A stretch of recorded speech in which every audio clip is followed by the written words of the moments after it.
सबसे नीचे हम लोग स्टार्ट करते हैं, हमारे पास मेडुला ऑब्लोंगेटा है, उसके ऊपर पोन्स है, फिर उसके ऊपर मिड ब्रेन है।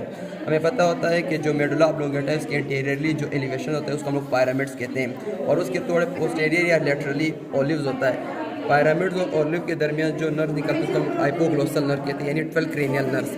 तो यहाँ पर हमारे पास ये 12 क्रेनियल नर्व्स हैं। इसी तरह हमारे पास जो ओलिव्स है और जो पोडेंकल्स होते हैं उससे हमारे पास 3 क्रेनियल नर्व्स निकलते हैं। सबसे ऊपर हमारे पास 9th होता है, फिर 10th होता है, फिर 11th होता है। ये बात हो गए। फिर आते हैं हमारे पास पोन्स और मेडुला।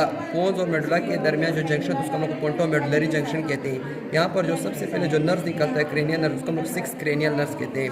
ठीक है, ये 6 क्रेनियल नर्व, उसके लेटरली हमारे पास 7th है, उसके लेटरली हमारे पास 8 क्रेनियल नर्व्स, 8 क्रेनियल नर्व्स। फिर बात आती है हमारे पास पोन्स की। पोन्स और मिड ब्रेन, जो मिड ब्रेन है उसके इंटीरियरली ही हमारे पास एक नर्व निकलता है, उसको हम लोग 3rd क्रेनियल नर्व कहते हैं, यानी ओकुलोमोटर। और 4th क्रेनियल नर्व हमें पता है कि पोस्टीरियर निकलता है, तो ये हमारे पास 4th क्रेनियल नर्व है। पीछे से इस तरह की तरफ आता है, 4th क्रेनियल नर्व है। और ये हमारे पास थैलामस है। थैलामस में ये जो पॉइंट है, या इंटर थैलामिक एडिशन, ये फॉर्निक्स है।